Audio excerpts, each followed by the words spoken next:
Bon là on va voir un peu comment ça a séché la première couche et on va passer la deuxième et refaire bien toute la soute de l'extérieur en essayant de ne pas remettre tout sur la carrosserie.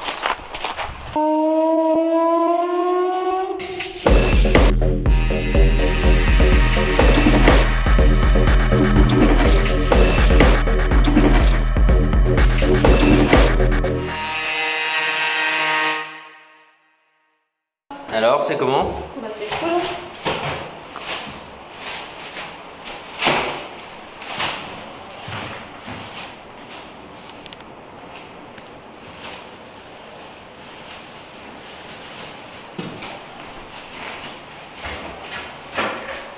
C'est bien du coup qu'il n'y a plus de condensation là. Voilà, je pense que Ah, c'est chaud encore. Et ça va. ça va, ouais. Ouais.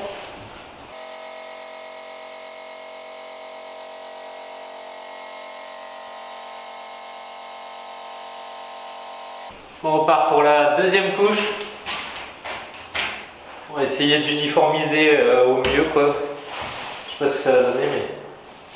Là déjà c'est cool, ça a bien séché. J'ai laissé le chauffage là, un chauffage à pendule toute la nuit. Ça a marché nickel. C'est assez cool au toucher. On est en train de se demander si on va pas mettre ça... Pardon. On est en train de se demander si on va pas mettre ça sur la carrosserie à l'extérieur. Trop bien. Ah bon, c'est encore des idées comme ça.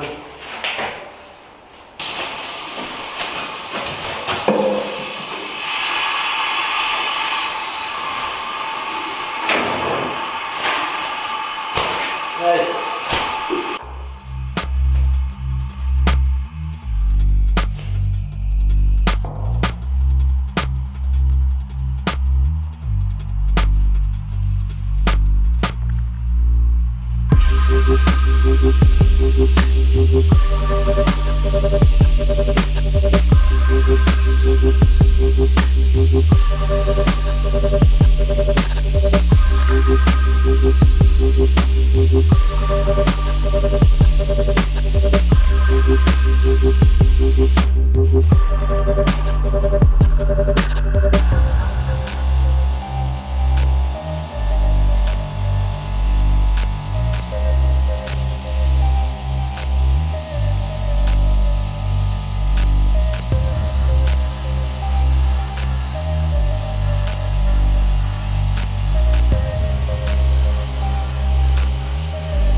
La terrasse.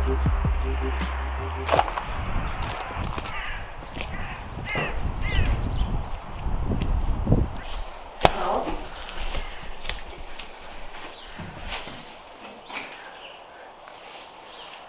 Le rendu est cool. D'accord. Ça commence à être uniforme avec la deuxième couche. Doucement quoi. Ça va, ça va pas mal. Ah, C'est pas sec. ça Là où c'est fait- clair.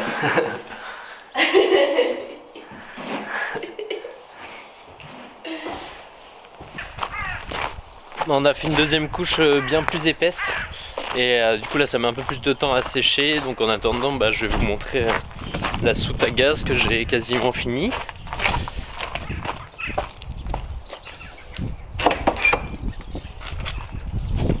Hop, je fasse la poignée et une fois que j'aurai projeté le liège partout, je ferai la grille derrière. On va pas forcément bien voir mais j'ai mis deux grosses charnières là qui, vous savez, avec une sorte de vérin ressort dedans pour que quand ça ferme ça appuie bien et que ça vienne s'écraser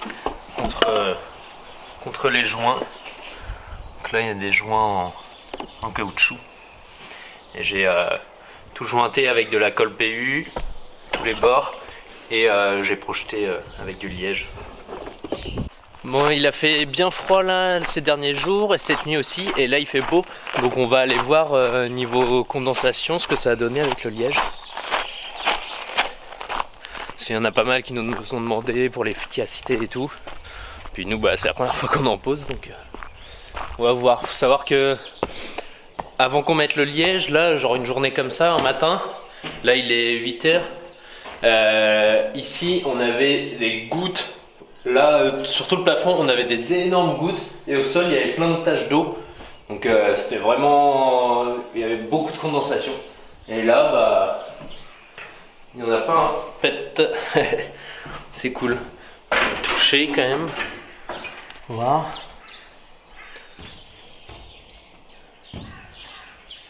Non, c'est bien sec.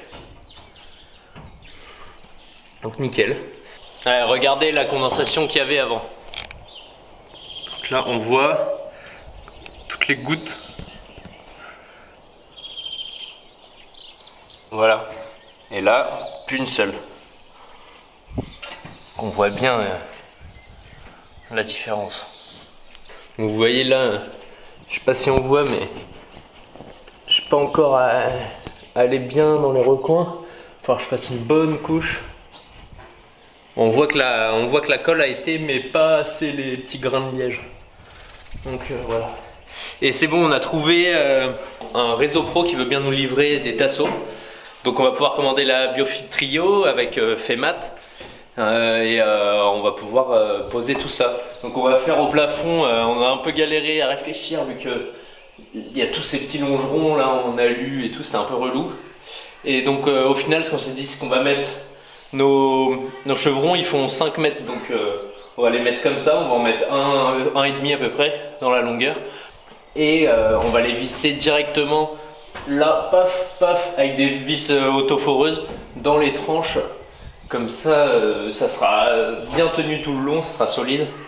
Et on va venir mettre un peu d'isolant mince entre la tôle, enfin l'alu et la biofib.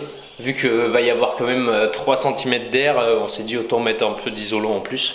Et bah, le seul truc qu'on a qui soit pas épais et qu'on peut trouver à côté ici, c'est l'isolant mince, donc c'est une multicouche là. Voilà, et par-dessus on viendra mettre la biofibre et après on va mettre directement le lambris.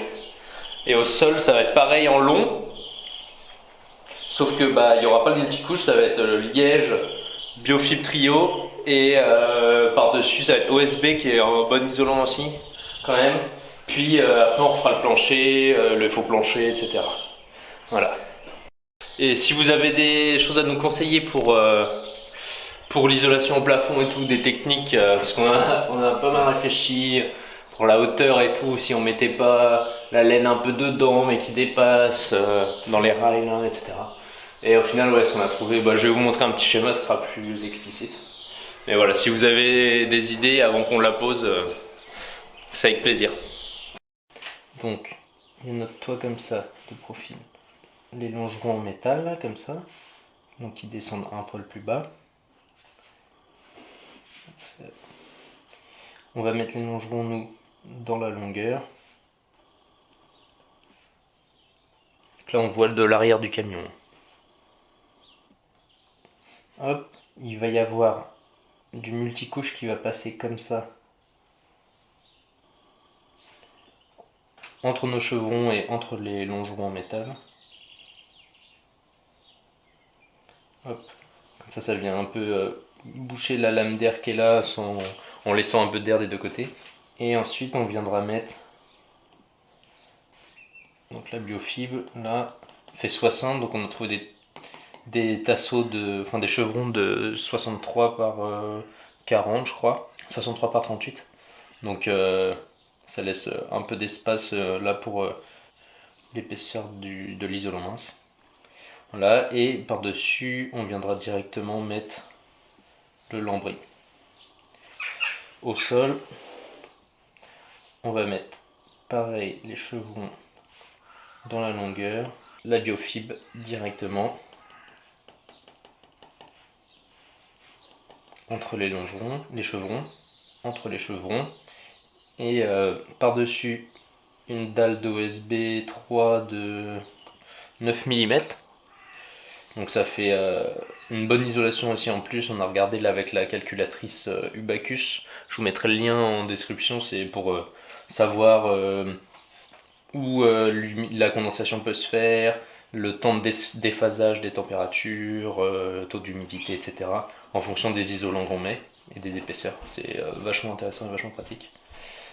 Et par-dessus, du coup, là, il y aura un faux plancher à partir du fond du lit, de la chambre atelier jusqu'à la cuisine. Il va y avoir un double plancher. Et après, au niveau de la cuisine, il y aura des coffres et un plancher par-dessus. Et au niveau du salon, hop, encore un deuxième plancher. Et sur les murs, ça sera... Les longerons sont comme ça. D'ailleurs, on pense les mettre tous dans la longueur. Dites-nous si ça a un intérêt de les mettre plutôt vertical ou quoi, vu qu'on voit souvent que c'est vertical. Mais voilà, on pense les mettre là dans la longueur, comme ça, on fait moins d'interstices avec des chevrons. Donc il y a vraiment de l'isolant partout, presque. Et là, du coup, il y aura la laine comme ça. Et le lambris ou le contreplaqué en fonction de ce qu'on met. Donc ça fera 60 cm plus 1 cm de lambris, quoi. Et voilà. Et à l'arrière, donc notre paroi à l'arrière, il va y avoir notre porte en bois que vous avez aperçu. Donc là il y a l'isolation du sol qui va être cachée. Ici on va mettre notre dernière fenêtre. Et donc tout sera maintenu par des chevrons. Et donc côté extérieur, il va y avoir une plaque d'OSB 3 et du bardage. Puis à l'intérieur, on va projeter tout en liège ici. Ensuite, il y aura la laine Biofib Trio. Hop. Puis, soit directement plaque de contreplaqué ou lambris, soit OSB puis lambris. Mais je pense que ça va être directement le lambris ou contreplaqué peint, quoi, selon ce qu'on veut mettre, quoi. Donc celle-là, ça va être la paroi la plus épaisse, vu qu'elle est directe sur l'extérieur. Bon voilà, du coup vous avez vu à peu près comment on allait faire, donc n'hésitez pas à nous dire des conseils, des erreurs qu'on fait, etc. pour qu'on puisse anticiper, quoi, parce que la prochaine semaine on va, enfin pas cette semaine où vous nous regardez, mais la semaine d'après on va sûrement commencer l'isolation, donc histoire qu'on fasse pas de bêtises, voilà. Et comme ça en plus ça pourra en aider d'autres, on parlera de vos réponses dans la prochaine vidéo, et comme ça on pourra aider toutes d'autres personnes qui aménagent aussi des véhicules pour savoir qu'est-ce qu'il y a à faire, qu'est-ce qu'il y a pas à faire dans l'isolation. Et vous êtes beaucoup à nous demander la biofib où on l'a eu en 60 mm. Du coup on a travaillé avec une agence qui est près de Lyon à Dardilly, qui s'appelle Femat. Donc c'est des fournisseurs de matériaux, et ils font pas que de l'isolation, mais nous on a travaillé avec eux pour ça. Donc on les a contactés par mail et ils ont été super sympas. On leur a posé plein de questions, on les a un peu harcelés et ils ont été super compréhensifs, ils ont répondu, ils ont suivi un peu notre projet, et du coup là, même là dans ces temps un peu compliqués, ils veulent bien nous livrer, vu que ça fait presque 4-5 mois qu'on travaille avec eux là-dessus. Donc voilà, on va vous mettre le lien là de leur page et de leur chaîne YouTube où ils parlent un peu de ce qu'ils font, et dans la description le lien de leur site. On espère que ça a été intéressant pour vous et que ça peut servir à certains, et on se voit à la prochaine. Ciao.